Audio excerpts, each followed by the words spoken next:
बिस्मिल्लाहिर्रहमानिर्रहीम। अस्सलाम वालेकुम। किसी भी ट्रेडिंग कंपनी के लिए प्राइसिंग और डिस्काउंटिंग का प्रोसेस बहुत अहमियत का हामिल होता है।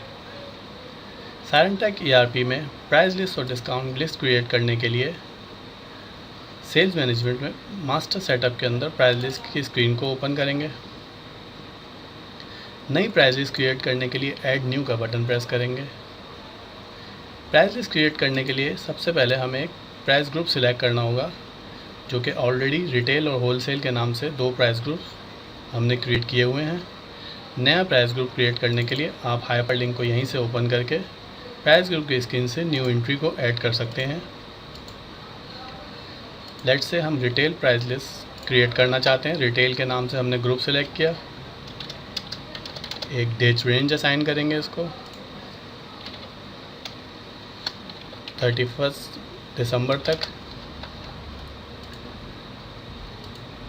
जिन आइटम के प्राइसेस डिफ़ाइन करने हैं हम उन आइटम को सिलेक्ट करेंगे, वेयर हाउस डिफ़ाइन करेंगे और आइटम के रिटेल प्राइस। इसी तरह हम एक और आइटम सिलेक्ट करते हैं, वेयर हाउस डिफ़ाइन करेंगे और इस आइटम के रिटेल प्राइस डिफ़ाइन कर देंगे और एंट्री को सेव कर देंगे। एक प्राइस लिस्ट हम होलसेल के नाम से क्रिएट कर लेते हैं, wholesale price list. Test item, इसी आइटम के होलसेल रेट सेलेक्ट करेंगे, वेयर हाउस, होलसेल रेट इसके,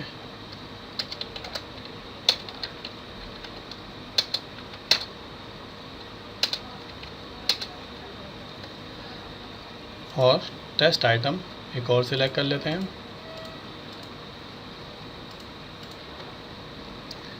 डेट डिफ़ाइन करना ज़रूरी है, डेट डिफ़ाइन करते हैं और एंट्री को सेव कर देते हैं। दो प्राइस लिस्ट हमने रिटेल और होलसेल के नाम से क्रिएट कर ली हैं। हमारा next step in price list को कस्टमर के साथ बाइंड करना होगा।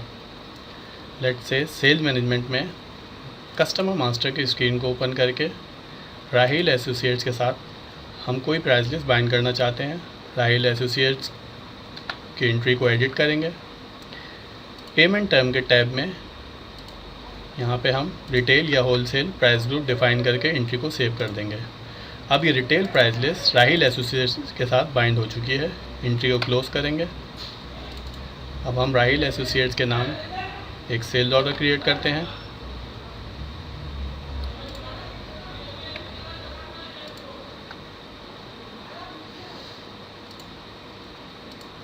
लेट्स से टेस्ट आइटम 1, जिसके प्राइसेस हमने डिफ़ाइन कर दिए थे। देखिए यहाँ पे 300 रुपीज़ पिक हो गए हैं। टेस्ट आइटम 2 के भी प्राइसेस ऑटोमेटिकली पिक हो गए हैं। इस तरह से आप कोई भी सेल्स एंट्री किसी भी कस्टमर की क्रिएट कर सकते हैं।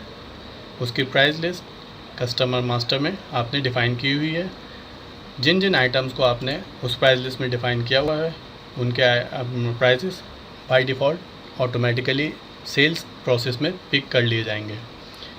बिल्कुल इसी तरह हम डिस्काउंट लिस्ट, डिस्काउंट ग्रुप भी क्रिएट कर सकते हैं।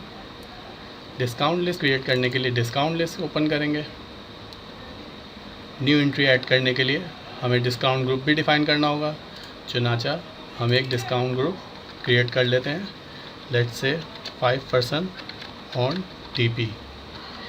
ये सेल डिस्काउंट होगा। हमने इस पर चेक लगा के एंट्री को सेव कर देना है और क्लोज कर दें। इसी तरह डिस्काउंट लिस्ट को ओपन करके ऐड न्यू एंट्री, ये देखिए 5% डिस्काउंट। डेट डिफ़ाइन करेंगे।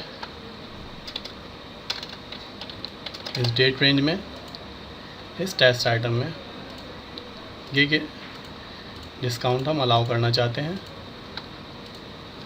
लेट्स से परसेंटेज डिफ़ाइन कर देंगे और टेस्ट आइटम 2 में भी हम इसी तरह से 5% डिस्काउंट अलाउ कर देते हैं। इस एंट्री को सेव करने के बाद बिल्कुल उसी तरह हम कस्टमर मास्टर में जाके किसी भी कस्टमर के साथ पेमेंट टर्म में एंट्री को एडिट करके इसका डिस्काउंट ग्रुप भी इसके साथ बाइंड करके सेव कर सकते हैं। इस तरह जब आप सेल्स ऑर्डर को प्रोसेस करेंगे तो आपको रिटेल प्राइस और डिस्काउंट ग्रुप ऑटोमेटिकली पिक कर लेंगे। लेट्स से हम देख लेते हैं। ये देखिए राहिल एसोसिएट्स के साथ टेस्ट आइटम में प्राइसेस और डिस्काउंट ऑटोमेटिकली पिक हो गए होंगे। ये देखिए ये प्राइस पिक हो गए प्राइस लिस्ट से और डिस्काउंट लिस्ट से डिस्काउंट पिक हो गए। इस तरह से हम किसी भी कस्टमर के साथ कोई भी प्राइस लिस्ट और डिस्काउंट लिस्ट बाइंड करके अपने प्रोसेस को ईजी और स्मूथ बना सकते हैं। शुक्रिया।